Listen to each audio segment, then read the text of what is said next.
Jantungku hampir berhenti saat melihat mobil suamiku di pemakaman.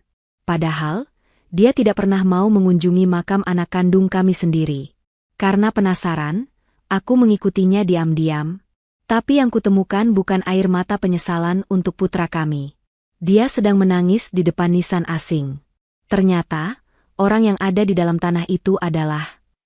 Sebelum ceritanya dimulai, silahkan tulis di kolom komentar dari daerah mana saja teman-teman yang menonton cerita ini. Jangan lupa like dan subscribe agar channel ini bisa semakin berkembang dan bisa mempersembahkan cerita yang lebih menarik lagi. Langit sore itu tampak labu, seolah mendukung suasana hati Vika yang sedang tidak menentu. Setelah seharian berkutat dengan tumpukan dokumen dan rapat yang melelahkan di kantor, tubuhnya terasa remuk. Vika mengemudikan mobilnya dengan kecepatan sedang, membelah jalanan kota yang mulai padat oleh kendaraan para pekerja yang juga hendak pulang.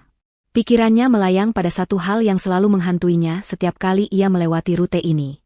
Sebuah pemakaman umum yang terletak tidak jauh dari jalan raya. Di sanalah putra semata wayangnya dimakamkan setahun yang lalu. Rasa rindu yang teramat dalam seringkali membuatnya ingin berbelok. Namun ia juga takut jika air matanya tak akan terbendung lagi. Hari itu, entah dorongan dari mana, Vika memutuskan untuk memperlambat laju mobilnya saat mendekati area pemakaman. Ia berniat hanya sekadar melihat gerbangnya saja, mengirimkan doa dalam hati untuk buah hatinya yang telah tenang di sana. Namun, saat matanya menyapu area parkir yang cukup sepi di depan kompleks pemakaman, jantungnya seakan berhenti berdetak. Ia mengenali sebuah mobil sedan hitam yang terparkir di sana. Itu adalah mobil suaminya, Dani. Vika mengerutkan kening, mencoba memastikan penglihatannya. Tidak salah lagi, plat nomornya adalah milik Dani. Pertanyaan besar langsung muncul di benaknya. Selama ini, Dani adalah orang yang paling keras menolak untuk diajak berziarah. Setiap kali Vika mengajaknya, Dani selalu beralasan belum kuat mental atau sibuk dengan pekerjaannya. Lalu, mengapa sekarang mobilnya ada di sini tanpa memberi kabar sedikit pun pada Vika? Rasa penasaran yang begitu kuat mengalahkan rasa lelah Vika. Ia memarkirkan mobilnya agak jauh dari mobil Dani, terhalang oleh sebuah pohon besar agar tidak terlihat. Dengan langkah hati-hati, Vika turun dan merapatkan jaketnya. Angin sore berhembus cukup kencang, menerbangkan ujung jilbab yang ia kenakan. Vika berjalan pelan memasuki area pemakaman, matanya awas mencari sosok suaminya. Ia mengira Dani mungkin akhirnya luluh dan mengunjungi makam putra mereka. Hati Vika sedikit menghangat membayangkan suaminya sedang berdoa di pusara anak mereka. Mungkin Dani ingin memberikan kejutan atau memang ingin waktu sendiri bersama kenangan anak mereka. Vika memutuskan untuk tidak langsung menyapa, ia ingin melihat ketulusan suaminya dari kejauhan. Namun, langkah Vika terhenti ketika ia melihat arah jalan setapak yang dituju Dani bukanlah ke blok tempat anak mereka dimakamkan. Makam putra mereka berada di sisi barat, di bawah pohon Kamboja yang rindang. Tetapi Dani justru berjalan menuju sisi timur, ke area yang lebih sepi dan jarang dikunjungi orang. Vika semakin bingung. Ia terus mengikuti langkah suaminya dengan mengendap-endap di balik deretan nisan-nisan tua. Jantungnya berdegup kencang, firasat buruk mulai merayapi pikirannya. Mengapa Dani pergi ke sana? Siapa yang dikunjunginya? Setahu Vika, tidak ada kerabat atau teman dekat Dani yang dimakamkan di area tersebut. Vika bersembunyi di balik sebuah tugu makam besar ketika melihat Dani berhenti di depan sebuah gundukan tanah yang masih terlihat baru namun terawat dengan sangat baik. Nisan di makam itu terbuat dari marmer hitam yang mengkilap. Vika memicingkan mata, berusaha melihat lebih jelas. Dani berdiri di sana, bahunya terguncang. Suaminya itu sedang menangis. Ini adalah pemandangan yang sangat langka. Dani yang ia kenal adalah sosok yang dingin dan jarang menunjukkan emosi. Bahkan saat anak mereka meninggal pun, Dani tidak meneteskan air mata sebanyak ini. Vika menahan napas, mencoba menajamkan pendengarannya di antara desau angin. Dani berlutut di samping makam itu, tangannya mengusap nisan dengan begitu lembut, penuh kasih sayang yang tidak pernah ia tunjukkan pada Vika belakangan ini. Vika memberanikan diri untuk maju sedikit lagi, bersembunyi di balik semak-semak yang cukup rimbun. Jarak mereka kini cukup dekat, sehingga suara Dani terdengar samar namun jelas di telinga Vika. Apa yang didengarnya kemudian bagaikan petir yang menyambar di siang bolong. Kata-kata yang keluar dari mulut suaminya itu, meruntuhkan seluruh kepercayaan yang telah Vika bangun selama bertahun-tahun pernikahan mereka. Maafkan ayah, sayang, ucap Dani dengan suara parau di sela tangisnya. Dani menyebut dirinya ayah pada orang di dalam makam itu. Vika menutup mulutnya dengan tangan, menahan pekikan yang hampir lolos. Itu bukan makam anak mereka. Lalu anak siapa yang dipanggilnya dengan sebutan sayang dan ayah? Vika merasa kakinya lemas, namun ia memaksakan diri untuk tetap berdiri dan mendengarkan. Dani melanjutkan monolognya yang mengerikan itu. Ia berkata bahwa ia sangat merindukan sosok yang terbaring di sana. Ia berjanji akan segera membalaskan dendam atas ketidakadilan ini. Vika masih tidak mengerti, dendam apa yang dimaksud. Rencana kita hampir berhasil, bisik Dani lagi. Kali ini nada suaranya berubah menjadi lebih dingin dan penuh kebencian. Sebentar lagi, semua harta warisan orang tua Vika akan menjadi milik kita sepenuhnya. Aku hanya perlu bersabar sedikit lagi menghadapi wanita itu. Putri sudah menyiapkan segalanya. Begitu semuanya selesai, aku akan menyingkirkan Vika. Kita akan berkumpul lagi dalam kenangan, dan aku akan membangun istana untuk ibumu, Putri. Vika terpaku. Darahnya berdesir hebat, naik ke kepala hingga membuatnya pusing. Nama Putri disebut. Dan rencana jahat untuk menguasai hartanya serta menyingkirkan dirinya terucap begitu lancar dari bibir pria yang selama ini tidur di sebelahnya. Air mata Vika menetes tanpa bisa ditahan. Bukan karena sedih, melainkan karena syok dan amarah yang meledak dalam diam. Ternyata selama ini ia hidup dengan serigala berbulu domba. Dani tidak pernah mencintainya. Dani hanya menginginkan hartanya. Dan yang lebih menyakitkan, Dani memiliki kehidupan lain, keluarga lain yang tidak diketahuinya. Tangisan Dani di makam itu bukanlah tangisan duka semata, melainkan tangisan penyesalan karena kehilangan anak dari wanita lain, anak yang ia cintai melebihi anak sahnya sendiri. Vika meremas dadanya yang terasa sesak. Ia ingin sekali melabrak Dani saat itu juga, memukulnya, meneriakkan semua kemarahannya. Namun, akal sehatnya yang masih tersisa menahannya. Jika ia bertindak gegabah sekarang, Dani akan tahu bahwa kedoknya terbongkar. Dani akan lebih waspada dan mungkin akan bertindak nekat untuk mencelakainya lebih cepat. Vika harus kuat. Ia harus mencari tahu kebenaran selengkapnya sebelum bertindak. Dengan sisa tenaga yang ada, Vika mundur perlahan. Ia tidak boleh ketahuan. Ia harus keluar dari pemakaman itu sekarang juga sebelum Dani menyadari keberadaannya. Setiap langkah mundur yang diambilnya terasa berat, seolah membawa beban pengkhianatan yang baru saja diletakkan di pundaknya. Bayangan Dani yang menangis di makam asing itu terus berputar di kepalanya. Vika bersumpah dalam hati, air matanya hari ini akan menjadi air mata terakhir yang tumpah karena kesedihan. Mulai detik ini, ia bukan lagi istri yang penurut dan naif. Ia akan menjadi lawan yang sepadan bagi Dani. Sesampainya di mobil, Vika langsung mengunci pintu. Tangannya gemetar hebat saat memegang setir. Ia menatap pantulan wajahnya di kaca spion. Wajah itu pucat, matanya sembab, namun ada kilatan tekad yang baru menyala di sana. Ia menyalakan mesin mobil dan segera meninggalkan area pemakaman itu. Ia harus sampai di rumah lebih dulu dari Dani. Ia harus menyusun sandiwara terbaiknya. Sama seperti Dani yang selama ini bersandiwara di hadapannya. Permainan baru saja dimulai, dan Vika berjanji tidak akan menjadi pihak yang kalah. Ia akan mencari tahu siapa Putri, siapa anak yang dimakamkan itu, dan seberapa jauh keterlibatan mertuanya dalam hal ini.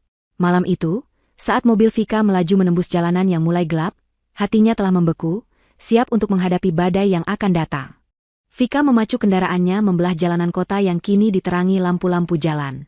Pikirannya berkecamuk, namun ia berusaha menata napasnya agar kembali teratur.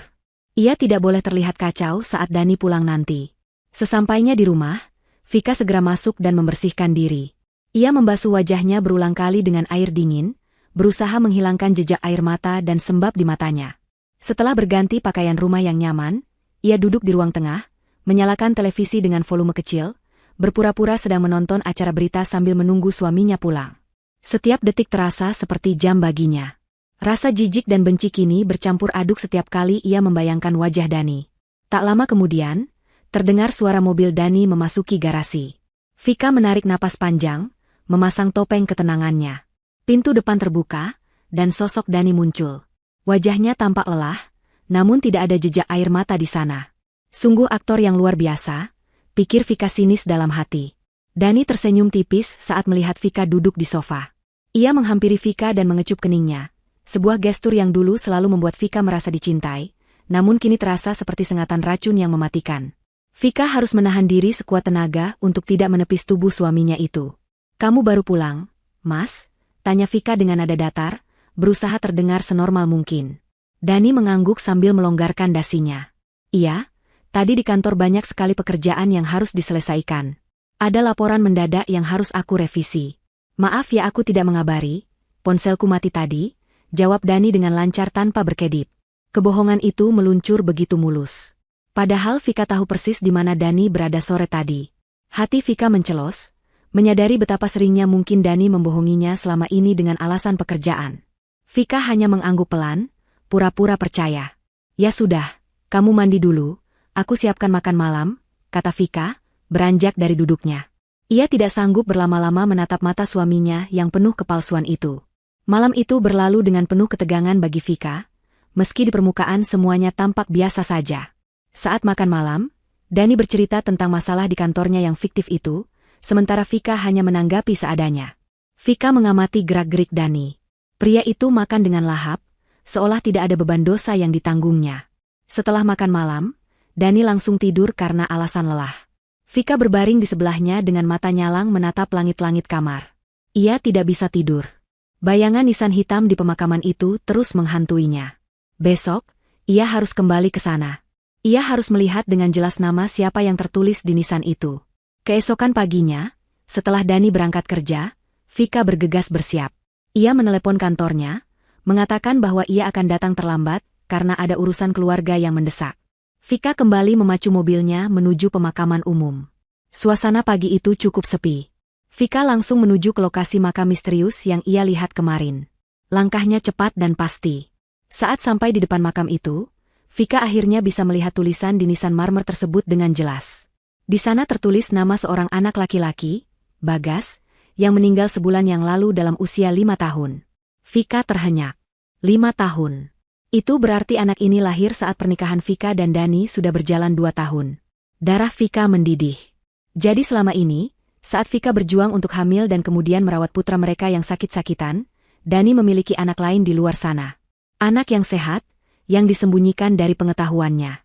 Tanggal lahir anak itu menjadi bukti tak terbantahkan atas perselingkuhan Dani yang sudah berlangsung lama. Vika memotret nisan itu sebagai bukti awal.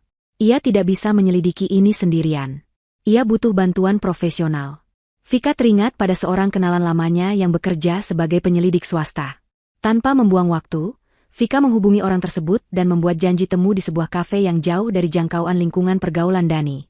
Pertemuan dengan penyelidik swasta itu berlangsung singkat namun padat.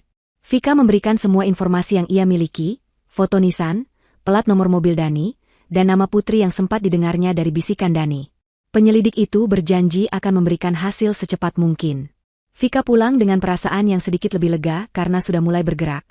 Namun kecemasan akan apa yang akan ditemukannya nanti masih menggelayut. Ia harus bersiap menghadapi kenyataan terpahit sekalipun. 2 hari kemudian, penyelidik swasta itu menghubungi Vika. Mereka bertemu kembali untuk menyerahkan hasil penyelidikan. Sebuah amplop coklat tebal disodorkan ke hadapan Vika. Tangan Vika gemetar saat membukanya. Di dalamnya terdapat foto-foto dan dokumen yang membuat dunianya runtuh untuk kedua kalinya. Lembar pertama adalah akta kelahiran anak bernama Bagas tersebut. Di kolom nama ayah, tertulis jelas nama Dani lengkap dengan tanda tangannya. Dan di kolom nama ibu, tertulis nama Putri Andini. Vika menatap fotokopi akta itu dengan nanar. Ini adalah bukti hitam di atas putih yang sah secara hukum bahwa suaminya memiliki anak biologis dengan wanita lain. Penyelidik itu kemudian menunjukkan foto-foto lain. Ada foto Dani, Putri, dan anak laki-laki itu sedang merayakan ulang tahun di sebuah restoran. Mereka terlihat seperti keluarga bahagia yang sempurna. Senyum Dani di foto itu begitu lebar. Senyum yang jarang Vika lihat belakangan ini. Lalu ada foto Putri. Wanita itu cantik, berambut panjang, dan terlihat sangat modis. Wajahnya menyeratkan ambisi yang kuat. Namun, foto terakhir yang membuat napas Vika tercekat. Itu adalah foto yang baru diambil kemarin siang. Di foto itu, terlihat Ibu Sarah, mertua Vika, sedang makan siang bersama Putri di sebuah restoran mewah. Vika memegang foto itu erat-erat hingga ujungnya lecek. Ibu Sarah dan Putri tampak sangat akrab, tertawa lepas. Di meja mereka, tergeletak sebuah map dokumen yang terbuka sedikit. Vika mengenali logo notaris pada map itu, dan sekilas terlihat judul dokumen yang menyembul keluar, sertifikat hak milik. Vika mengenali alamat properti yang tertera samar di sana. Itu adalah alamat rumah warisan orang tua Vika yang saat ini mereka tempati. Ibu Sarah memegang tangan Putri dengan sayang, seolah Putri adalah menantu idaman yang sesungguhnya. Fakta ini menghantam Vika dengan telak. Ternyata bukan hanya Dani yang mengkhianatinya. Ibu mertuanya, Orang yang selama ini Vika hormati dan Vika biayai seluruh kebutuhan hidupnya, juga bersekongkol untuk menghancurkannya. Mereka semua adalah komplotan penipu. Ibu Sarah pasti tahu tentang keberadaan Putri dan anak haram itu sejak awal.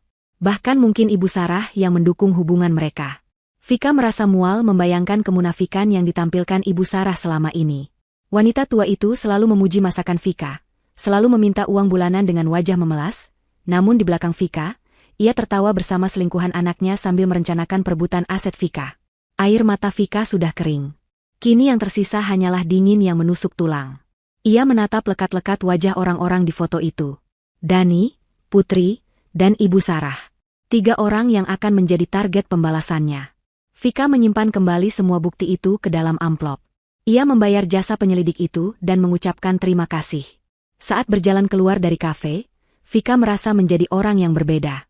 Ia bukan lagi Vika yang lemah lembut dan pemaaf. Ia adalah Vika yang terluka, dan luka itu telah mengubahnya menjadi seseorang yang berbahaya bagi siapapun yang telah menginjak-injak harga dirinya. Ia tidak akan langsung melabrak mereka. Itu terlalu mudah. Ia akan bermain cantik. Ia akan membiarkan mereka merasa di atas angin, merasa rencana mereka berjalan mulus, sebelum akhirnya ia akan menjatuhkan mereka ke jurang kehancuran yang paling dalam. Vika masuk ke dalam mobilnya, menyalakan mesin, dan tersenyum dingin. Rencana balas dendam telah disusun dalam benaknya, dan babak baru dalam hidupnya baru saja dimulai. Setelah mengetahui persekongkolan busuk antara suami dan mertuanya, Vika mulai memasang kewaspadaan tingkat tinggi di dalam rumahnya sendiri. Rumah yang dulunya adalah tempat istirahat paling nyaman kini berubah menjadi medan perang tak kasat mata. Vika menyadari bahwa musuh berada dalam satu atap, berbagi udara yang sama, dan makan di meja yang sama. Kecurigaan Vika tertuju pada kebiasaan rutin yang dilakukan Ibu Sarah setiap malam. Mertuanya itu selalu dengan rajin membawakan segelas susu hangat dan suplemen vitamin untuk Vika sebelum tidur. Dulu Vika menganggap hal itu sebagai bentuk kasih sayang seorang ibu kepada menantunya yang lelah bekerja seharian. Namun kini, setelah melihat foto Ibu Sarah tertawa bersama selingkuhan Dani, segelas susu itu tampak mencurigakan di mata Vika. Malam itu, seperti biasa, Ibu Sarah mengetuk pintu kamar Vika dengan senyum manis yang terukir di wajah keriputnya. Ia membawa nampan berisi segelas susu dan beberapa butir kapsul vitamin. Vika yang sedang duduk membaca buku di tempat tidur, berusaha menekan rasa mual melihat kemunafikan wanita tua itu. Ibu Sarah meletakkan nampan di meja samping tempat tidur sambil berkata dengan nada lembut yang dibuat-buat agar Vika segera meminumnya supaya badan tetap segar besok pagi. Vika mengangguk dan mengucapkan terima kasih dengan senyum tipis. Setelah Ibu Sarah keluar dari kamar, Vika tidak langsung meminumnya. Ia menatap nanar kapsul-kapsul itu. Instingnya mengatakan ada yang tidak beres. Vika membawa kapsul vitamin itu ke kamar mandi. Ia membuka salah satu cangkang kapsul tersebut dan memeriksa isinya. Serbuk di dalamnya terlihat sedikit berbeda warnanya dengan vitamin biasa yang ia beli. Baunya pun agak menyengat, seperti bau bahan kimia obat yang keras. Vika teringat pada cerita tentang kasus keracunan perlahan yang sering terjadi dalam persaingan bisnis atau perebutan harta. Tanpa pikir panjang, Vika membuang isi kapsul-kapsul itu ke dalam kloset dan menyiramnya. Ia kemudian mengganti isi kapsul itu dengan tepung gula yang ia ambil diam-diam dari dapur, lalu merapikan kembali bentuk kapsulnya agar terlihat utuh. Ia harus berpura-pura tetap meminumnya agar mereka tidak curiga bahwa ia sudah tahu. Keesokan harinya, Vika diam-diam mengambil sampel sisa serbuk obat yang sempat ia sisihkan ke laboratorium kenalannya. Hasilnya keluar sore harinya dan membuat Vika merinding. Serbuk itu bukanlah vitamin, melainkan obat penekan syaraf dosis tinggi yang biasanya diberikan kepada pasien dengan gangguan kejiwaan berat. Efek samping penggunaan jangka panjang obat ini adalah halusinasi, kebingungan mental, tremor, dan depresi berat. Jika Vika terus meminumnya, lama-kelamaan ia akan terlihat seperti orang gila. Dani dan Ibu Sarah pasti merencanakan skenario untuk menyatakan Vika tidak waras secara mental, sehingga hak kuasa atas seluruh aset dan perusahaan bisa dialihkan kepada Dani sebagai walinya. Rencana mereka sungguh keji dan rapi. Mereka ingin menyingkirkan Vika tanpa harus mengotori tangan mereka dengan darah. Mereka ingin membunuh karakter dan kewarasan Vika perlahan-lahan. Mengetahui hal ini, Vika memutuskan untuk membalikkan keadaan. Ia tidak akan meminum obat itu lagi, tetapi ia akan mulai berakting seolah-olah obat itu bekerja. Malam itu, saat makan malam, Vika sengaja menjatuhkan sendoknya beberapa kali. Ia juga berpura-pura lupa meletakkan kunci mobilnya, padahal kunci itu ada di saku celananya.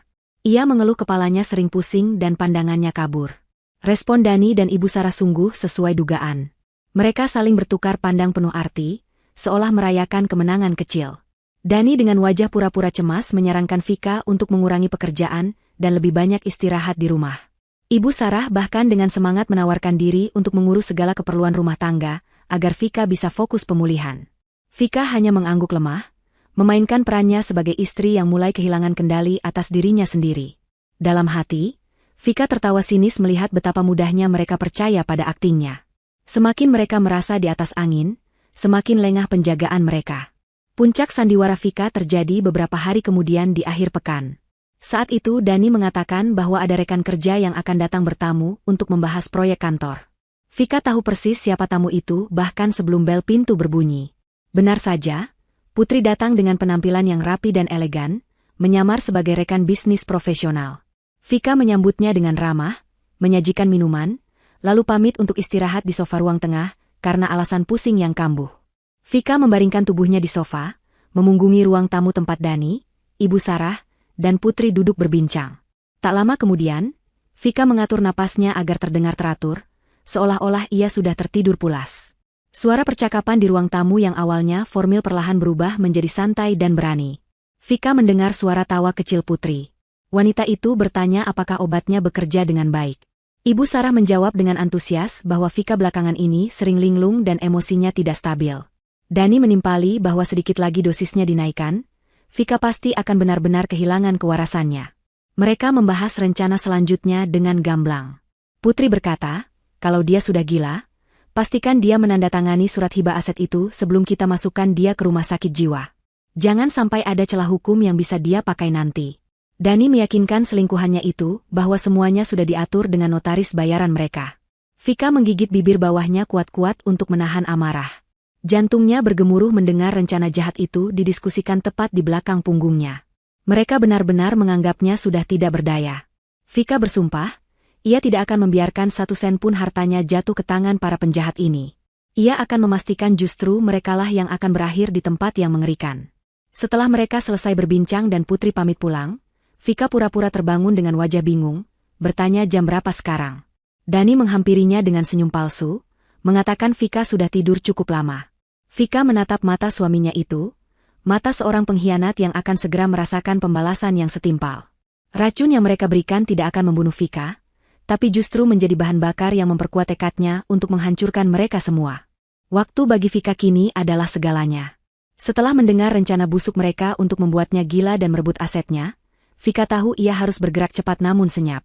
Ia tidak bisa langsung memindahkan semua hartanya secara terang-terangan, karena itu akan memicu kecurigaan Dani, yang memegang posisi penting di perusahaannya.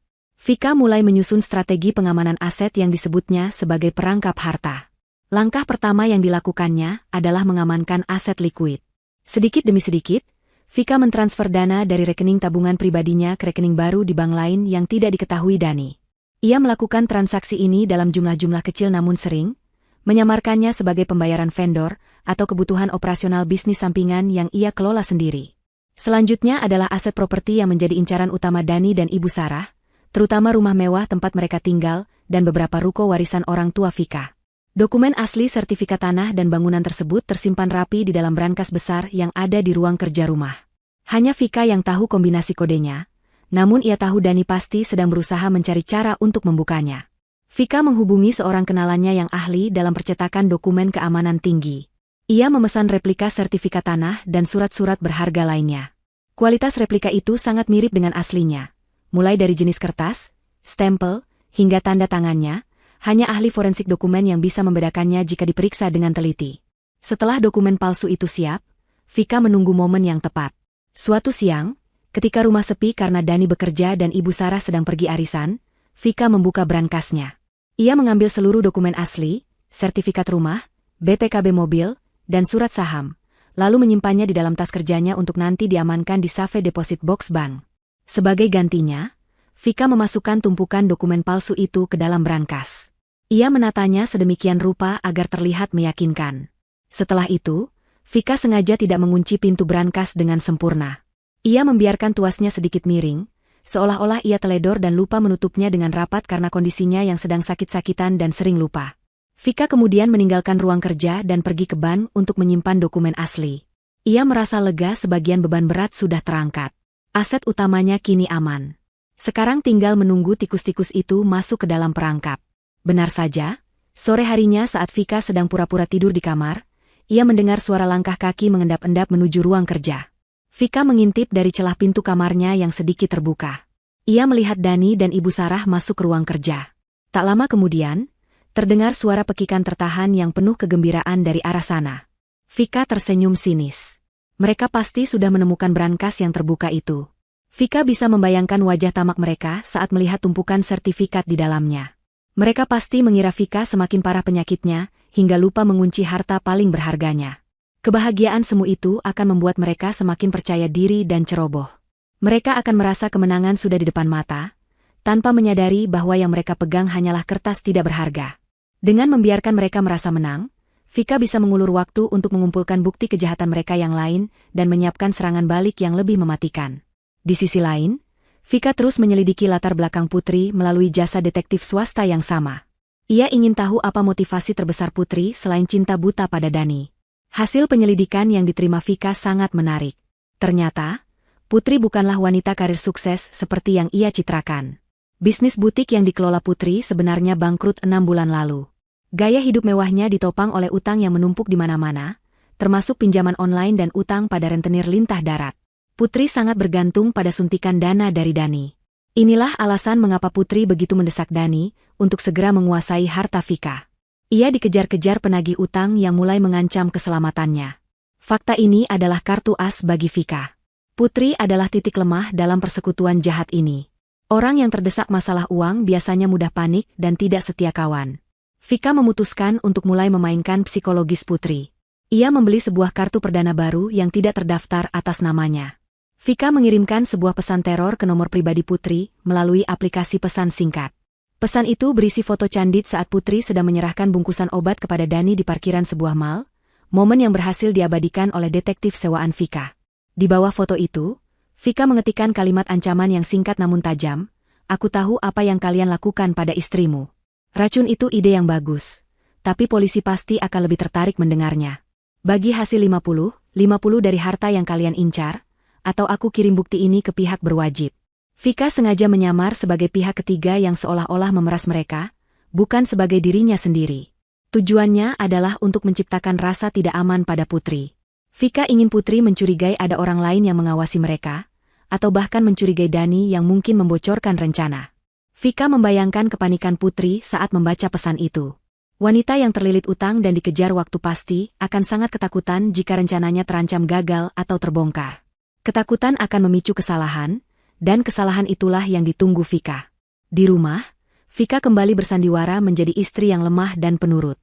Saat makan malam, ia melihat Dani tampak sedikit gelisah, sesekali mengecek ponselnya.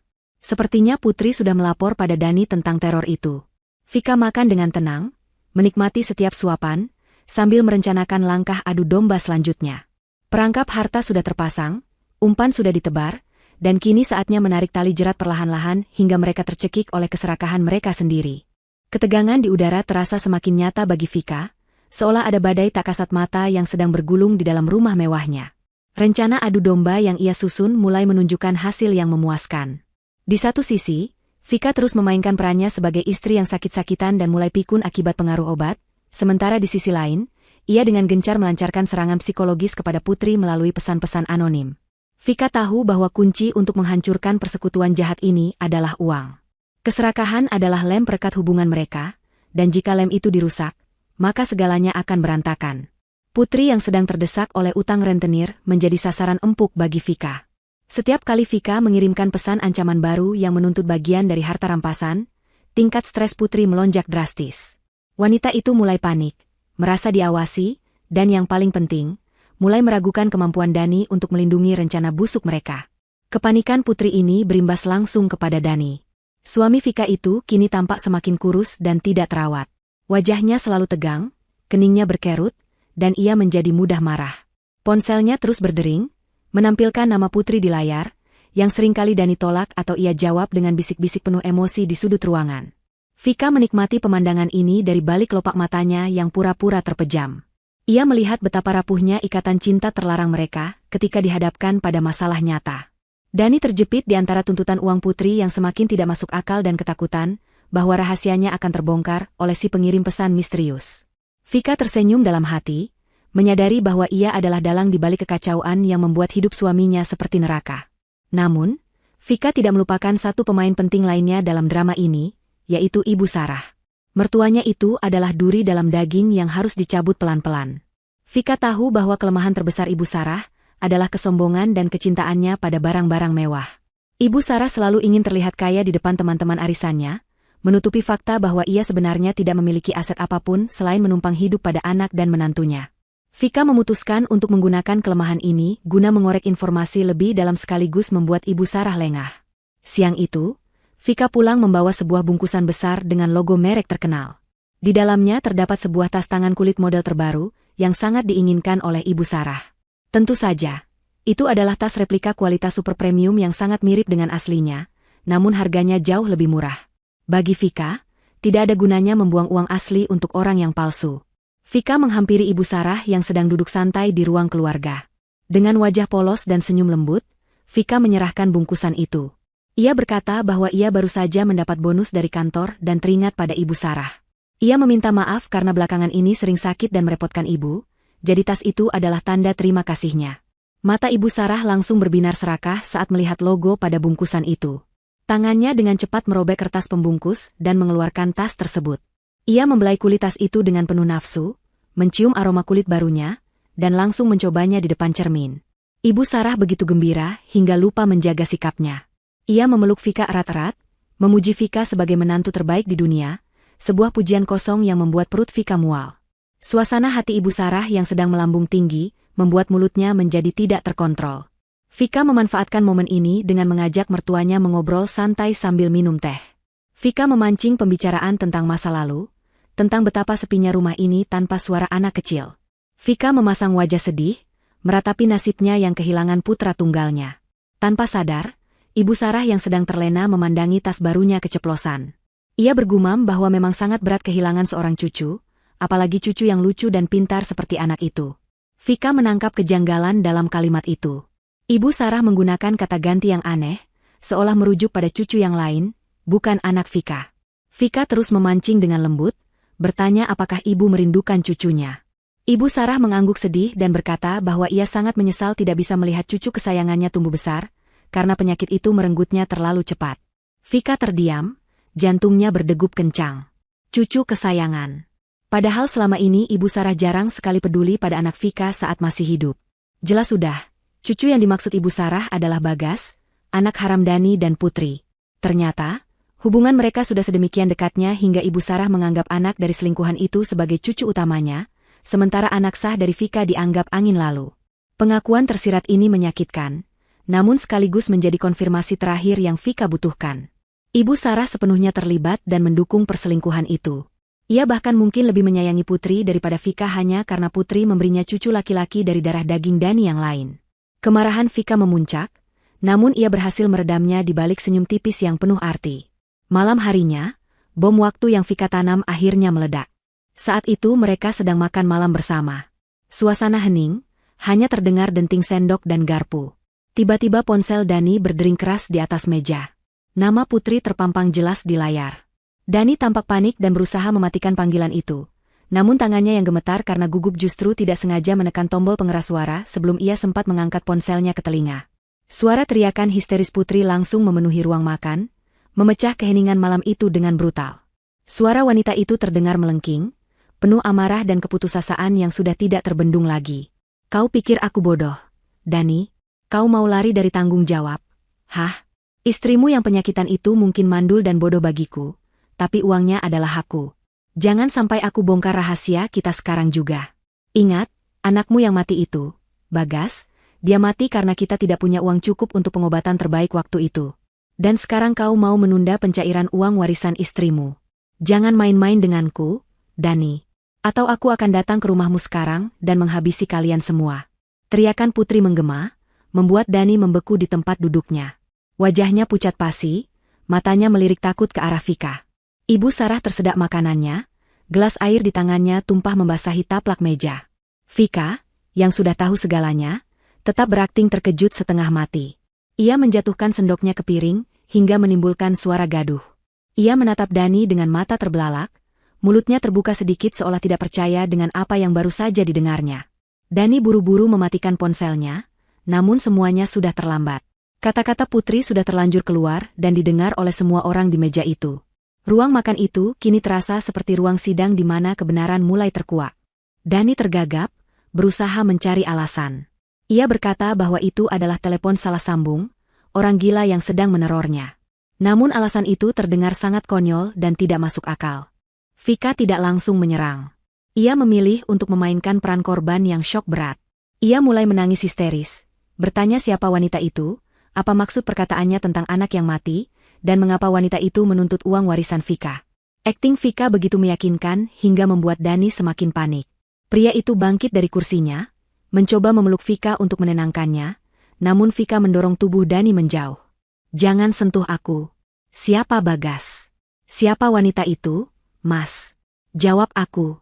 Teriak Vika di sela tangisannya. Dani terlihat bingung, ia menatap ibunya meminta bantuan. Namun Ibu Sarah sendiri masih syok dan ketakutan karena rahasia besar mereka terbongkar dengan cara yang sangat vulgar. Malam itu berakhir dengan kekacauan. Vika mengunci diri di kamar, membiarkan Dani menggedor pintu dan memohon ampun dengan 1000 bualan bohongnya. Di dalam kamar, tangisan Vika seketika berhenti. Ia menghapus air matanya dengan kasar dan menatap pantulan dirinya di cermin. Wajahnya dingin, tanpa ekspresi. Ia telah berhasil menciptakan retakan besar di antara mereka. Putri yang tidak sabaran telah melakukan kesalahan fatal, dan Dani kini berada dalam posisi terjepit yang sangat berbahaya. Vika mendengar suara pertengkaran samar antara Dani dan Ibu Sarah di ruang bawah. Mereka saling menyalahkan atas kecerobohan Putri. Vika tahu, ini baru permulaan dari kehancuran mereka. Besok, ia akan menarik pelatuk selanjutnya untuk memastikan mereka tidak bisa bangkit lagi. Sebuah fakta baru tentang kematian Bagas yang disebut Putri tadi, memicu pertanyaan baru di benak Vika. Jika Bagas sakit, lalu bagaimana dengan kematian anak Vika sendiri? Apakah ada hubungannya? Firasat Vika mengatakan ada misteri yang lebih kelam di balik kematian putra kandungnya, dan ia bertekad untuk menggalinya sampai ke akar. Keesokan harinya, suasana rumah terasa seperti kuburan. Dani sudah berangkat kerja pagi-pagi sekali, mungkin untuk menghindari konfrontasi lebih lanjut dengan Vika, atau untuk menemui Putri guna meredakan amarah wanita itu. Ibu Sarah juga mengurung diri di kamarnya, tidak berani menampakkan batang hidungnya di hadapan Vika. Vika memanfaatkan kesendirian ini untuk kembali menemui penyelidik swasta kepercayaannya. Teriakan Putri di telepon semalam tentang kematian anaknya, Bagas, dan juga memori tentang kematian putra Vika sendiri, terus berputar di kepalanya. Ada satu kepingan puzzle yang belum pas. Vika merasa ada hubungan kronologis yang mengerikan antara kedua peristiwa kematian itu, meskipun terjadi di waktu yang berbeda. Namun, fokus Vika saat ini adalah menggali kebenaran tentang apa yang sebenarnya terjadi pada hari kematian putranya setahun yang lalu. Vika duduk di hadapan penyelidik swasta di sebuah ruang kerja yang tertutup rapat. Ia meminta penyelidik itu untuk melacak kembali pergerakan Dani pada tanggal spesifik saat putra Vika meninggal dunia. Vika ingat betul hari itu. Putranya, Bima, tiba-tiba mengalami kejang demam yang sangat tinggi. Vika sendirian di rumah, panik luar biasa. Ia menelepon Dani berkali-kali, namun tidak ada jawaban. Pesan-pesannya hanya bertanda centang 1 atau 2 tapi tidak dibaca. Saat itu Dani pamit dinas luar kota ke daerah yang susah sinyal. Vika akhirnya membawa Bima ke rumah sakit sendirian dengan taksi, namun terlambat. Bima mengalami gagal napas di perjalanan dan meninggal dunia sesampainya di IGD. Dani baru muncul keesokan harinya dengan wajah sedih, mengaku baru mendapat sinyal dan langsung pulang. Selama ini Vika percaya bahwa itu adalah takdir yang tak terelakkan, kecelakaan komunikasi yang tragis. Namun, hasil penyelidikan yang disodorkan di atas meja hari ini, menghancurkan skenario itu berkeping-keping. Penyelidik swasta itu berhasil mendapatkan data manifest perjalanan, rekaman transaksi kartu kredit, dan bahkan catatan medis dari sebuah klinik di luar kota pada tanggal yang sama. Fakta pertama yang terungkap adalah Dani tidak pernah pergi dinas ke daerah terpencil. Catatan kartu tol dan bensin menunjukkan mobil Dani menuju ke sebuah kota wisata yang jaraknya hanya 2 jam dari rumah mereka. Fakta kedua, dan yang paling membuat darah Vika membeku, adalah catatan masuk sebuah klinik anak di kota wisata tersebut. Pada jam yang sama ketika Vika sedang berjuang sendirian membawa Bima yang sekarat ke rumah sakit, Dani sedang berada di klinik tersebut. Nama pasien yang terdaftar adalah Bagas, dengan wali bernama Dani dan Putri. Ternyata, hari itu Bagas juga sakit. Namun hanya sakit ringan, demam biasa karena tumbuh gigi atau flu ringan. Dani memilih untuk mengabaikan panggilan darurat dari Vika, demi menemani selingkuhannya dan anak haram mereka yang hanya sakit ringan. Dani sengaja mematikan ponselnya agar tidak diganggu saat sedang bersama keluarga rahasianya. Ia memprioritaskan kenyamanan Putri dan Bagas di atas nyawa Bima yang sedang di ujung tanduk. Vika membaca laporan itu dengan tangan gemetar hebat. Napasnya tercekat, seolah pasokan oksigen di ruangan itu mendadak hilang. Kilas balik kejadian malam jahanam itu berputar kembali di benaknya dengan vivid. Ia ingat bagaimana hujan turun deras malam itu, bagaimana ia berteriak histeris memanggil nama Dani di dalam taksi, bagaimana tubuh kecil Bima perlahan mendingin dalam pelukannya. Ia ingat rasa putus asa yang begitu dalam saat dokter menggelengkan kepala. Dan yang paling menyakitkan, ia ingat pelukan Dani keesokan harinya, pelukan penuh kepalsuan di mana Dani berkata bahwa ia juga hancur karena tidak bisa ada di sana. Ternyata, saat Bima menghembuskan napas terakhirnya, Dani mungkin sedang tertawa atau memeluk wanita lain, menikmati liburan kecil mereka yang berkedok dinas luar kota. Air mata Vika menetes, tapi kali ini bukan air mata kesedihan. Itu adalah air mata kebencian yang murni dan pekat. Rasa sakit kehilangan anak yang selama ini ia coba ikhlaskan, kini berubah menjadi bahan bakar dendam yang tak terpadamkan. Dani bukan hanya seorang peselingkuh dan penipu. Di mata Vika, Dani adalah pembunuh. Kelalaian dan keegoisan Dani telah menyebabkan Bima kehilangan kesempatan untuk diselamatkan. Jika saja Dani mengangkat telepon, jika saja Dani ada di rumah dan bisa membawa mobil dengan cepat, mungkin Bima masih hidup hari ini. Pemikiran itu terus bergaung, membakar hati nurani Vika hingga hangus tak bersisa. Tidak ada lagi kata maaf. Tidak ada lagi keraguan. Vika menatap penyelidik swasta itu dengan tatapan tajam yang menakutkan. Ia meminta satu hal lagi, salinan rekaman CCTV dari klinik tersebut jika memungkinkan, atau setidaknya kesaksian tertulis dari staf klinik yang membenarkan kehadiran Dani di sana. Penyelidik itu mengangguk. Ia sudah mendapatkan rekaman CCTV area parkir klinik yang memperlihatkan Dani menggendong Bagas masuk, diikuti Putri. Waktu yang tertera di CCTV itu persis 30 menit sebelum jam kematian Bima. Bukti ini sudah lebih dari cukup untuk menghancurkan Dani di pengadilan, di depan keluarga besar, dan di depan hukum karma. Dengan membawa map berisi bukti-bukti mematikan itu, Vika pulang ke rumah.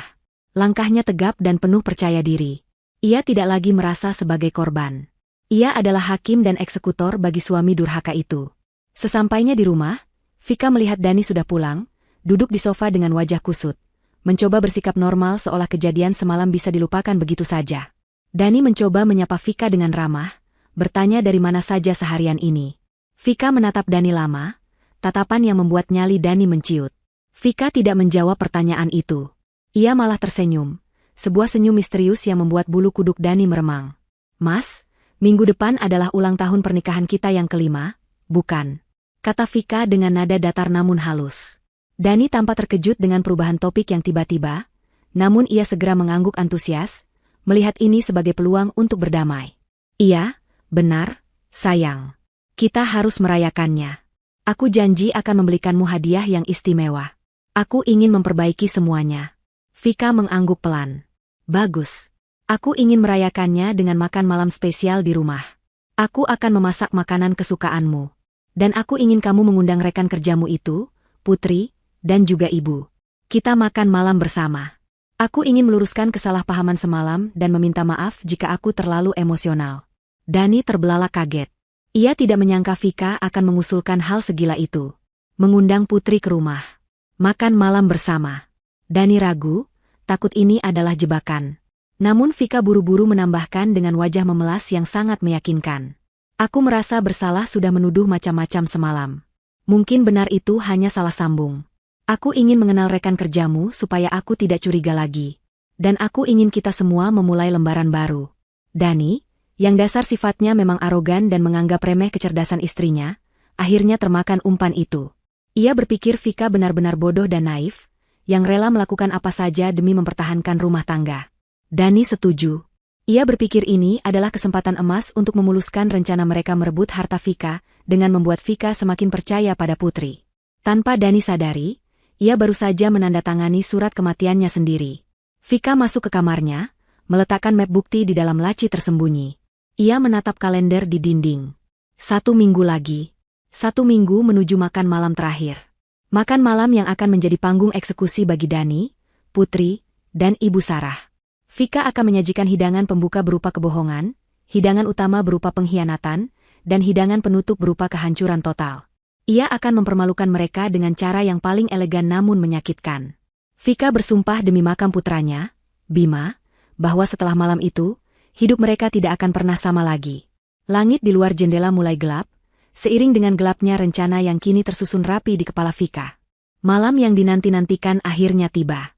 Ruang makan di rumah mewah itu telah disulap sedemikian rupa menjadi tempat perjamuan yang elegan.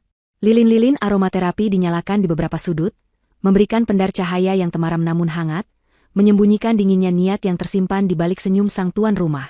Vika berdiri di ujung meja, menatap tatanan piring dan gelas kristal yang berkilauan. Ia memastikan semuanya sempurna, bukan untuk merayakan cinta, melainkan untuk merayakan akhir dari sebuah pengkhianatan. Ia telah menginstruksikan asisten rumah tangganya untuk menyajikan hidangan terbaik, seolah-olah ini adalah malam paling bahagia dalam hidupnya. Di saku bajunya, sebuah kendali jarak jauh kecil tersimpan aman, siap untuk memicu ledakan yang akan menghancurkan topeng-topeng kemunafikan yang akan duduk di meja ini sebentar lagi. Tepat pukul 7 malam, bel pintu berbunyi. Dani, yang sudah bersiap dengan kemeja terbaiknya, bergegas membuka pintu. Vika mengikutinya dari belakang dengan langkah tenang. Di ambang pintu, berdiri putri dengan penampilan yang sangat memukau, mengenakan gaun sopan namun tetap menunjukkan lekuk tubuhnya, riasan wajahnya sempurna menutupi kerutan kekhawatiran akibat teror pesan singkat yang diterimanya beberapa hari terakhir. Di sampingnya, Ibu Sarah tersenyum lebar, matanya berbinar menatap putri seolah menatap peti harta karun berjalan. Dani menyambut mereka dengan hangat, mempersilakan masuk dengan gestur yang berlebihan, berusaha mencairkan suasana yang sebenarnya canggung. Vika maju selangkah, mengulurkan tangan pada putri. Senyum di wajah Vika begitu manis, namun matanya sedingin es kutub. Ia menyapa putri dengan ramah, mengucapkan terima kasih karena sudah bersedia datang. Putri tampak sedikit terkejut dengan sambutan hangat itu, namun segera menguasai diri dan membalas jabat tangan Vika dengan percaya diri palsu. Mereka berempat kemudian duduk mengelilingi meja makan yang panjang. Vika duduk di ujung, berhadapan dengan Dani, sementara Ibu Sarah dan Putri duduk berhadapan di sisi meja.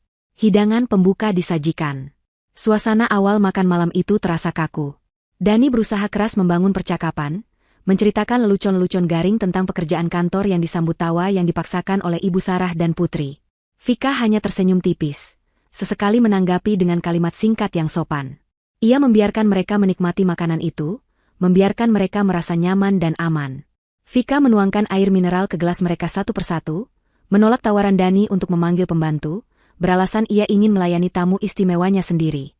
Setiap gerakan Vika diamati oleh Dani dengan tatapan menyelidik, namun Vika memainkan perannya dengan sempurna tanpa celah. Di tengah makan malam, Vika mengangkat gelasnya, meminta perhatian. Ia berkata ingin menyampaikan sepatah dua patah kata sebelum hidangan utama. Ruangan menjadi hening. Dani, Ibu Sarah, dan Putri meletakkan alat makan mereka, menatap Vika dengan antusias. Vika memulai pidatonya dengan suara lembut namun tegas. Ia berbicara tentang arti pernikahan, tentang kesetiaan, dan tentang bagaimana cobaan datang untuk menguji seberapa kuat ikatan keluarga. Dani mengangguk-angguk setuju, mengira Vika sedang merefleksikan hubungan mereka yang membaik. Namun, nada bicara Vika perlahan berubah. Ia mulai menyinggung tentang kejujuran yang mahal harganya, dan tentang bagaimana bangkai yang ditutupi serapat apapun akhirnya akan tercium juga baunya. Wajah Dani mulai menegang, senyum Ibu Sarah perlahan memudar, dan Putri mulai gelisah di kursinya. Sebagai penutup pidatonya, Vika berkata bahwa ia memiliki sebuah video kenangan spesial yang ingin ia tunjukkan kepada mereka semua, sebuah video yang merangkum perjalanan cinta dan pengorbanan yang sesungguhnya. Dani menghela napas lega, mengira itu hanyalah video montase foto-foto lama mereka. Vika menekan tombol di kendali jarak jauh yang ia pegang. Layar televisi besar yang menempel di dinding ruang makan menyala. Awalnya, layar itu menampilkan foto pernikahan Vika dan Dani, diiringi musik romantis. Dani tersenyum lebar, menggenggam tangan Vika di atas meja. "Lihat, Bu, Vika memang istri yang sangat pengertian," kata Dani pada ibunya. Namun, detik berikutnya, layar televisi itu berkedip, musik romantis berhenti mendadak, digantikan oleh suara statis yang menyakitkan telinga.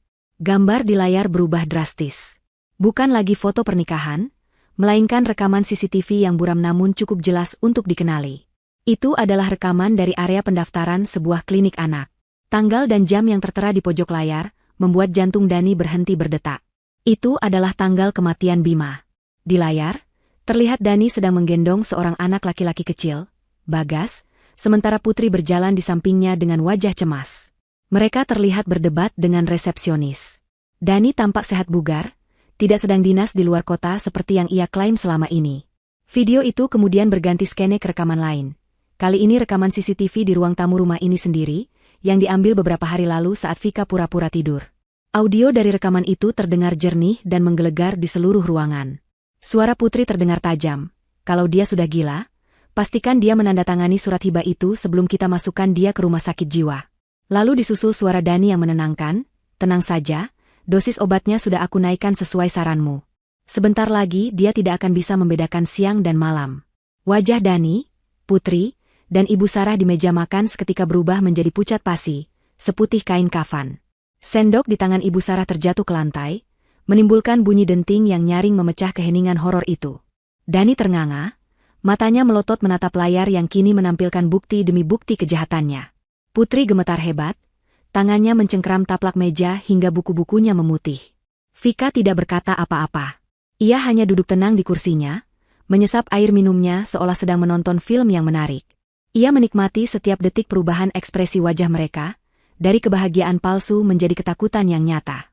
Video itu terus berlanjut, menampilkan foto-foto pertemuan rahasia Dani dan Putri, foto akta kelahiran Bagas, dan foto Ibu Sarah yang sedang memegang sertifikat palsu dengan wajah serakah. Semua rahasia busuk mereka kini terpampang jelas, telanjang di hadapan mereka sendiri. Tidak ada lagi tempat untuk bersembunyi. Tidak ada lagi alasan yang bisa dibuat. Makan malam yang seharusnya menjadi perayaan kemenangan bagi para pengkhianat itu, kini berubah menjadi pengadilan terbuka di mana vonis bersalah telah dijatuhkan bahkan sebelum hakim mengetuk palu. Dani mencoba berdiri, kakinya lemas hingga ia hampir terjatuh kembali ke kursi. Mulutnya membuka menutup seperti ikan yang kehabisan oksigen, berusaha mengeluarkan kata-kata penyangkalan namun suaranya tercekat di tenggorokan. Putri menatap Vika dengan tatapan nyalang, campuran antara benci dan takut. Vika, ini rekayasa, kan? Ini pasti buatan komputer. Teknologi sekarang canggih, kau pasti memalsukan ini semua. Teriak Putri histeris, berusaha meyakinkan dirinya sendiri lebih dari orang lain. Vika tertawa kecil, tawa yang kering dan meremehkan. Rekayasa. Silakan jelaskan rekayasa itu pada polisi yang sekarang sedang berjalan menuju pintu depan, jawab Vika santai sambil menunjuk ke arah pintu utama. Pernyataan itu menjadi pukulan terakhir yang meruntuhkan pertahanan mental mereka. Kepanikan yang sesungguhnya baru saja dimulai. Kepanikan meledak di ruang makan itu, bagaikan bom waktu yang akhirnya mencapai detik nol. Mendengar kata polisi, Putri langsung melompat dari kursinya. Insting bertahan hidupnya mengambil alih. Ia tidak peduli lagi pada Dani ataupun sopan santun. Ia berlari menuju pintu belakang, berharap bisa kabur melalui dapur. Namun, langkahnya terhenti ketika ia melihat dua orang petugas keamanan berseragam yang disewa Vika sudah berdiri tegap menghalangi pintu akses dapur. Putri berbalik arah, mencoba lari ke pintu depan, namun di sana pun sudah berdiri dua petugas polisi berseragam lengkap yang baru saja masuk. Ruangan itu telah terkepung. Tidak ada jalan keluar bagi tikus-tikus yang terperangkap. Dani, yang menyadari bahwa ia tidak bisa lari, memilih strategi lain. Ia menjatuhkan dirinya berlutut di kaki Vika. Air mata buaya mulai mengalir deras di pipinya. Vika, sayang, tolong dengarkan aku dulu. Aku hilaf. Aku dipaksa oleh wanita itu. Dia mengancam akan membunuhku kalau aku tidak menuruti kemauannya. Aku masih mencintaimu, Vika. Semua rencana jahat itu idenya, bukan ideku. Dani meratap, memegang ujung baju Vika dengan tangan gemetar. Vika menatap suaminya dengan tatapan jijik yang tak terlukiskan. Ia menarik kain bajunya dari cengkraman Dani, seolah baru saja disentuh oleh kotoran. Putri yang mendengar tuduhan Dani, langsung berteriak marah dari sudut ruangan di mana ia ditahan polisi. Pembohong. Kau yang datang padaku, Dani. Kau yang bilang istrimu membosankan dan kau butuh pewaris laki-laki. Kau yang merencanakan soal racun itu, karena kau tidak sabar ingin menguasai hartanya untuk membayar utang judimu juga. Jangan sok suci kau, bajingan. Pertengkaran mereka pecah, saling membuka aib satu sama lain di depan polisi dan Vika. Vika hanya tersenyum sinis, membiarkan mereka saling mangsa. Semakin mereka bertengkar, semakin banyak bukti yang mereka konfirmasi sendiri di hadapan penegak hukum. Ibu Sarah, yang sedari tadi diam terpaku karena syok, tiba-tiba memegangi dadanya dan merosot dari kursi, berpura-pura pingsan untuk menghindari situasi. Namun Vika tidak tertipu. Ia berjalan mendekati tubuh mertuanya yang tergeletak di lantai dan berbisik pelan namun cukup keras untuk didengar. Bangunlah, Ibu. Akting ibu tidak akan menyelamatkan ibu dari fakta bahwa sertifikat rumah yang ibu curi dari brankas itu palsu. Semua dokumen asli sudah saya amankan di bank sejak lama. Yang ibu pegang dan ibu jaminkan ke teman rentenir putri itu hanyalah kertas sampah. Mendengar itu, mata Ibu Sarah langsung terbuka lebar. Pura-pura pingsannya buyar seketika digantikan oleh horor kenyataan bahwa ia kini tidak memiliki apa-apa. Ia telah menjaminkan barang palsu, dan itu berarti ia akan berhadapan dengan murka para rentenir. Seorang perwira polisi maju dan memborgol Dani. "Tuan Dani, Anda kami tangkap atas tuduhan percobaan pembunuhan berencana melalui peracunan makanan, pemalsuan dokumen, dan penipuan. Kami sudah mengamankan sampel obat yang Anda tukar di laboratorium forensik. Bukti video dan kesaksian Ibu Vika sudah cukup kuat." Dani meraung, memohon-mohon pada Vika untuk mencabut laporannya, namun Vika sudah menutup telinga dan hatinya. Polisi lain memborgol putri yang terus meronta dan memaki-maki. Mereka berdua digiring keluar rumah seperti penjahat kelas teri, disaksikan oleh para tetangga yang mulai berkumpul di luar pagar karena mendengar keributan.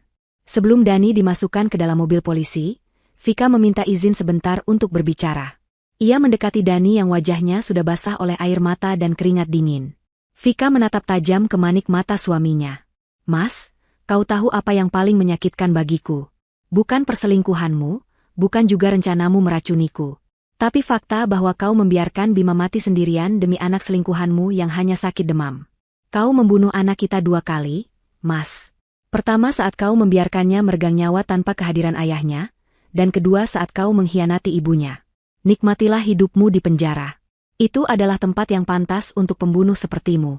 Kata-kata Vika menohok ulu hati Dani, membuatnya terdiam 1000 bahasa. Rasa bersalah yang selama ini ia tekan kini menghantamnya dengan kekuatan penuh, menghancurkan jiwanya. Setelah mobil polisi membawa Dani dan Putri pergi, tinggallah Ibu Sarah yang duduk menangis terseduh-seduh di lantai ruang tamu yang kini berantakan. Ia menatap Vika dengan pandangan memelas, berharap belas kasihan menantunya. "Vika, tolong Ibu, Nak. Ibu tidak tahu apa-apa. Ibu hanya ikut-ikutan. Jangan usir Ibu. Ibu tidak punya siapa-siapa lagi." Rengekan Ibu Sarah terdengar menyedihkan, namun Vika tidak goyah. Ia mengambil sebuah map dari meja dan melemparkannya ke hadapan Ibu Sarah. "Itu surat perintah pengosongan rumah ini. Rumah ini adalah warisan orang tua saya, dan saya sudah menjualnya. Pemilik baru akan datang besok pagi. Jadi, silakan Ibu kemasi barang-barang Ibu malam ini juga. Saya sudah berbaik hati membayarkan taksi untuk mengantar Ibu ke panti sosial milik pemerintah. Di sana Ibu akan mendapatkan tempat tidur dan makan, cukup untuk menyambung hidup. Jangan harap saya akan membiayai gaya hidup Ibu lagi." Vika berbalik badan, meninggalkan Ibu Sarah yang meraung histeris memanggil namanya. Vika berjalan naik ke kamarnya, menutup pintu, dan menguncinya. Malam itu, rumah mewah itu terasa sangat sunyi setelah badai berlalu. Vika berdiri di balkon kamarnya, menatap langit malam yang bersih tanpa awan. Ia menarik napas panjang, menghirup udara kebebasan yang sesungguhnya. Beban berat yang selama ini menghimpit dadanya perlahan terangkat. Ia telah berhasil. Ia telah membalaskan dendam Bima dan dirinya sendiri dengan cara yang elegan dan tuntas. Dani dan Putri akan membusuk di penjara, menanggung malu dan hukuman fisik. Ibu Sarah akan menghabiskan sisa hidupnya dalam kemiskinan dan penyesalan, kehilangan segala kemewahan yang ia doakan. Vika tidak merasa sedih kehilangan suaminya. Ia justru merasa seperti baru saja membuang tumor ganas yang menggerogoti hidupnya. Ia tahu perjalanan ke depan tidak akan mudah. Ia harus menghadapi proses perceraian, persidangan pidana, dan menata ulang hidupnya yang sempat hancur. Namun Vika tidak takut. Ia memiliki kekuatan baru yang tumbuh dari rasa sakit. Ia memiliki bisnis yang harus dijalankan, dan ia memiliki kenangan tentang Bima yang harus ia jaga kehormatannya. Malam ini, Vika akan tidur nyenyak untuk pertama kalinya dalam waktu yang sangat lama, tanpa rasa takut akan diracuni, tanpa rasa curiga, dan tanpa kehadiran para pengkhianat di bawah atapnya. Karma telah bekerja dengan sempurna, dan keadilan telah ditegakkan. 6 bulan telah berlalu sejak malam pengungkapan yang mengguncang itu, namun bagi mereka yang terlibat, waktu seolah berjalan dengan ritme yang sangat berbeda. Bagi Vika, 6 bulan ini adalah masa pemulihan dan kebangkitan yang luar biasa. Setelah debu kehancuran rumah tangganya mengendap, Vika menemukan kekuatan baru dalam dirinya yang selama ini terpendam. Ia tidak membiarkan status janda atau korban perselingkuhan mendefinisikan dirinya. Sebaliknya, ia menjadikan rasa sakit itu sebagai fondasi untuk membangun kembali kerajaannya. Bisnis properti dan desain interior yang dikelolanya berkembang pesat. Klien-klien baru berdatangan, bukan karena belas kasihan atas skandal rumah tangganya yang sempat menjadi buah bibir, melainkan karena kagum pada ketegaran dan profesionalisme Vika. Ia kini dikelilingi oleh sahabat-sahabat sejati dan rekan kerja yang suportif, orang-orang yang menghargainya karena kemampuannya, bukan karena hartanya. Rumah lamanya yang penuh kenangan pahit telah terjual, dan kini Vika tinggal di sebuah apartemen penthouse yang nyaman dengan pemandangan kota yang indah, sebuah simbol dari kebebasan dan perspektif barunya dalam memandang hidup. Sementara Vika menikmati udara segar kebebasan, Dani dan Putri harus menghirup udara pengap dan lembab di balik jeruji besi. Kehidupan di dalam penjara adalah neraka dunia yang tidak pernah mereka bayangkan sebelumnya. Dani, yang dulu selalu tampil klimis dengan setelan jas mahal dan wangi parfum impor, kini hanyalah sosok kurus kering dengan tatapan kosong. Kulitnya kusam dan tidak terawat, rambutnya yang mulai memutih dibiarkan tumbuh berantakan. Di dalam sel yang sempit dan berbau pesing itu, Dani kehilangan segala harga dirinya. Ia bukan lagi tuan besar yang bisa memerintah orang seenaknya. Di sini, ia berada di rantai makanan paling bawah. Narapidana lain sering mengolok-oloknya sebagai suami bodoh yang tega membunuh anaknya sendiri demi selingkuhan. Kekerasan verbal dan fisik menjadi sarapan sehari-hari baginya. Setiap malam, Dani meringkuk di sudut sel yang dingin, dihantui oleh bayangan Bima, putranya yang meninggal karena kelalaiannya, dan bayangan Vika, wanita yang dulu mencintainya dengan tulus namun ia sia-siakan. Penyesalan adalah racun yang paling mematikan bagi Dani. Ia sering terbangun di tengah malam dengan keringat dingin, memanggil-manggil nama Vika. Namun, yang menjawab panggilannya hanyalah bentakan dari sipir penjara atau dengkuran kasar teman satu selnya. Hubungannya dengan Putri pun hancur lebur. Meskipun mereka ditempatkan di blok terpisah antara pria dan wanita, kabar burung tetap bisa menembus tembok penjara. Dani mendengar bahwa Putri menyalahkannya atas semua penderitaan ini. Putri berkoar-koar kepada sesama tahanan wanita bahwa ia ditipu oleh Dani, bahwa Dani yang memaksanya. Mendengar itu, rasa benci Dani pada Putri semakin menjadi-jadi. Ia menyadari betapa bodohnya ia telah mengorbankan berlian demi sebuah batu kerikil tajam yang kini melukainya. Dani menyadari bahwa Putri tidak pernah mencintainya. Wanita itu hanya mencintai uang dan gaya hidup yang bisa Dani berikan. Sekarang, saat Dani tidak punya apa-apa, cinta itu menguap begitu saja, menyisakan kebencian yang mendalam. Kondisi Putri di penjara wanita pun tidak kalah menyedihkan. Ambisi dan kecantikannya yang dulu menjadi senjata andalannya, kini tidak berarti apa-apa. Tanpa perawatan salon dan kosmetik mahal, wajah asli Putri terlihat tua dan lelah. Sifatnya yang arogan dan suka memerintah membuatnya dibenci oleh tahanan lain. Ia sering menjadi sasaran perundungan oleh narapidana senior. Utang-utangnya di luar sana masih terus menghantuinya. Beberapa kali ia menerima ancaman tersirat dari pengunjung yang dikirim oleh rentenir, mengingatkan bahwa hutang tetaplah hutang yang harus dibayar, bahkan jika ia harus membayarnya dengan nyawa setelah keluar nanti. Putri hidup dalam ketakutan konstan. Ia menghabiskan hari-harinya dengan menangis dan memaki nasib, namun tidak ada satupun orang yang bersimpati padanya. Ia sendirian, terisolasi, dan hancur, terperangkap dalam jaring keserakahannya sendiri. Di tempat lain, nasib Ibu Sarah juga berakhir tragis sesuai dengan karma yang ia tanam. Setelah diusir dari rumah mewah Vika, Ibu Sarah tidak memiliki tempat tujuan. Saudara-saudaranya menolak menampungnya karena malu dengan skandal kriminal yang melibatkan anak dan menantunya. Akhirnya, dengan bantuan dinas sosial, Ibu Sarah ditempatkan di sebuah panti ureda milik pemerintah yang kondisinya sangat sederhana dan memprihatinkan. Jauh berbeda dengan kamar tidurnya yang dulu mewah ber-AC dan kasur empuk, kini ia harus tidur di bangsal besar bersama belasan lansia lainnya, berbagi kamar mandi yang kotor, dan makan makanan seadanya dengan menu tahu tempe setiap hari. Tidak ada lagi tas bermerek, tidak ada lagi perhiasan, dan tidak ada lagi sopir pribadi yang siap mengantarnya kemana saja. Setiap hari Ibu Sarah hanya duduk melamun di teras panti, menatap kosong ke jalanan. Ia menjadi bahan gunjingan penghuni panti lainnya, karena sering meracau tentang kekayaannya yang hilang. Kesombongannya dulu kini menjadi bumerang. Ia merindukan Vika, menantu yang dulu ia anggap bodoh dan ia manfaatkan. Ia baru menyadari bahwa Vika adalah satu-satunya orang yang tulus merawatnya di masa tua. Namun nasi sudah menjadi bubur. Penyesalan Ibu Sarah datang terlambat. Ia sering menangis diam-diam saat teringat bagaimana ia ikut bersekongkol menukar obat Vika. Rasa bersalah itu menggerogoti kesehatan mental dan fisiknya.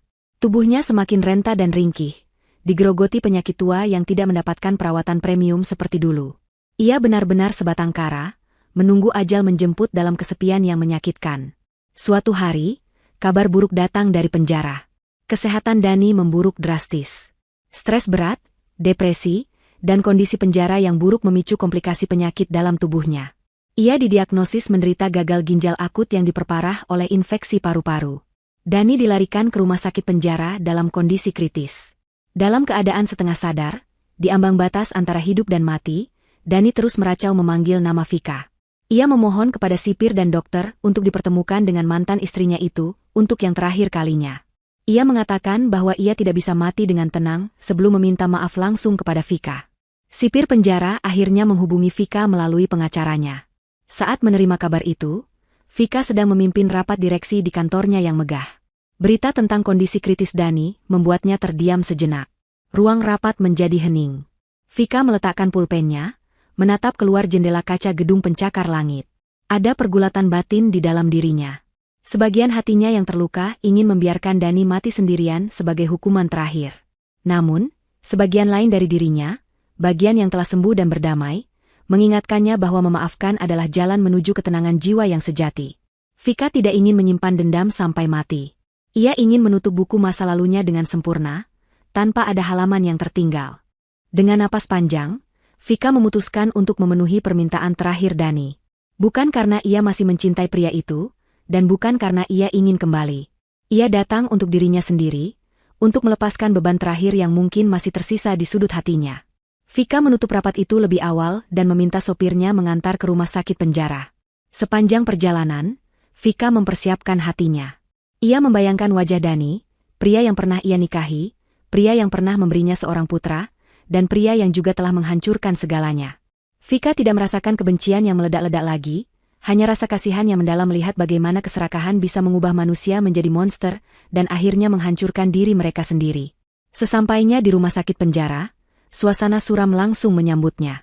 Bau obat-obatan bercampur dengan bau desinfektan yang tajam menusuk hidung. Vika berjalan melewati lorong-lorong yang dijaga ketat oleh petugas bersenjata. Langkah kakinya terdengar tegas di lantai keramik yang dingin. Ia mengenakan pakaian kerja yang rapi dan elegan, kontras dengan lingkungan sekitarnya yang lusuh. Ketika ia sampai di depan pintu ruang rawat Dani, dokter menjelaskan bahwa waktu Dani mungkin tidak lama lagi. Vika mengangguk paham. Ia menarik pegangan pintu, siap menghadapi masa lalunya untuk terakhir kali. Di dalam ruangan itu, terbaring sosok yang pernah menjadi pusat dunianya, kini tak berdaya menunggu vonis takdir. Karma telah bekerja dengan cara yang misterius dan sempurna, menempatkan setiap orang pada posisi yang layak mereka dapatkan berdasarkan perbuatan mereka. Vika melangkah masuk ke dalam ruang rawat yang sempit itu. Suara mesin monitor detak jantung yang berbunyi bip-bip secara teratur menjadi satu-satunya suara yang mengisi keheningan. Di atas ranjang besi yang keras, Dani terbaring lemah. Tubuhnya begitu kurus hingga tulang pipinya menonjol tajam, matanya cekung dengan lingkaran hitam pekat di sekelilingnya. Selang infus dan alat bantu pernapasan menempel di tubuhnya yang ringkih. Melihat Vika masuk, mata Dani yang semula redup seolah mendapatkan sedikit percikan cahaya kehidupan. Ia berusaha menggerakkan tangannya yang gemetar untuk meraih tangan Vika, namun tenangkannya terlalu lemah. Air mata langsung menggenang di sudut mata Dani, mengalir turun membasahi bantal yang kusam. Vika berdiri di samping ranjang, menjaga jarak aman, tidak menyambut uluran tangan Dani. Ia menatap pria itu dengan tatapan datar, tenang, dan penuh wibawa. Tidak ada kemarahan, tidak ada tangisan histeris, hanya ketenangan yang menghanyutkan seperti permukaan danau yang dalam. Vika, akhirnya kamu datang, bisik Dani dengan suara parau yang nyaris tak terdengar, terhalang oleh masker oksigen yang ia geser sedikit. Terima kasih. Aku pikir kamu tidak akan sudi melihat wajahku lagi. Maafkan aku, Vika. Maafkan aku. Kata-kata itu meluncur berulang-ulang dari bibir Dani, penuh dengan kepedihan dan penyesalan yang terlambat. Dani terbatuk pelan, meringis menahan sakit di dadanya, lalu melanjutkan bicaranya dengan susah payah. Aku bodoh, Vika. Aku dibutakan oleh nafsu dan keserakahan. Aku kehilangan berlian demi menggenggam arang yang panas. Selama di sini, setiap detik aku hanya memikirkanmu dan Bima. Aku dihantui rasa bersalah setiap kali menutup mata. Tolong, Vika. Katakan kamu memaafkanku. Beri aku kesempatan kedua. Jika aku sembuh, aku janji akan menebus semuanya. Aku akan menjadi budakmu seumur hidupku asal kamu mau menerimaku kembali. Aku tidak punya siapa-siapa lagi selain kamu. Ibu juga sudah tidak ada kabar. Putri, wanita itu iblis. Hanya kamu, Vika. Kamu satu-satunya wanita yang tulus mencintaiku.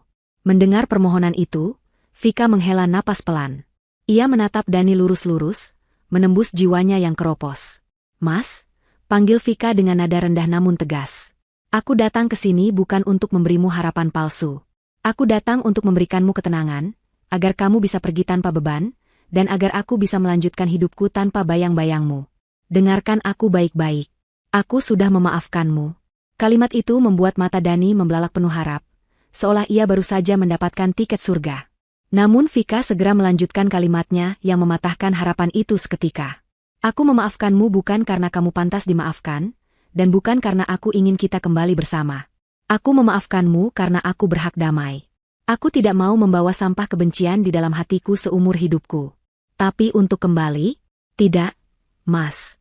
Itu mustahil." Dani ternganga, air matanya semakin deras. "Kenapa, Vika? Aku akan berubah. Aku janji." Vika menggeleng pelan, senyum sedih tersungging di bibirnya. "Kamu tahu kapan tepatnya kamu kehilangan aku selamanya? Bukan saat aku tahu kamu berselingkuh. Bukan saat aku tahu kamu punya anak lain. Tapi saat aku berdiri di pemakaman itu, melihatmu menangisi nisan anak selingkuhanmu, sementara makam anak kandung kita, Bima, kering dan sepi karena ayahnya tidak pernah datang. Saat itu, aku sadar bahwa Dani yang aku cintai sudah mati. Kamu sudah mati bagiku saat kamu lebih memilih menjaga anak selingkuhanmu yang demam daripada menyelamatkan nyawa Bima yang sekarat. Itu adalah batas yang tidak bisa dilangkahi, Mas. Tidak ada jalan kembali dari sana." Dani meraung tertahan, rasa sakit dari kebenaran itu menusuk lebih tajam daripada penyakit yang menggerogoti tubuhnya. Ia menyadari bahwa kesalahannya bersifat permanen dan tidak bisa diperbaiki dengan kata maaf. Vika melanjutkan, "Sekarang, fokuslah pada dirimu sendiri dan Tuhanmu. Bertaubatlah dengan sungguh-sungguh. Itu satu-satunya jalan yang tersisa untukmu. Urusan kita di dunia sudah selesai. Aku melepaskanmu, Mas. Selamat tinggal." Tanpa menunggu jawaban lagi, Vika membalikkan badan dan berjalan menuju pintu keluar. Dani berusaha memanggilnya, "Vika, jangan pergi. Vika." Teriaknya putus asa, namun suaranya tenggelam oleh bunyi monitor jantung yang mulai berdetak lebih cepat karena panik. Vika tidak menoleh sedikit pun. Ia menutup pintu ruang rawat itu, meninggalkan Dani sendirian dengan hantu masa lalunya dan kesepian abadi yang akan menemaninya hingga napas terakhir. Keluar dari rumah sakit penjara, Vika merasa beban bertonton yang selama ini ia pikul di pundaknya lenyap seketika.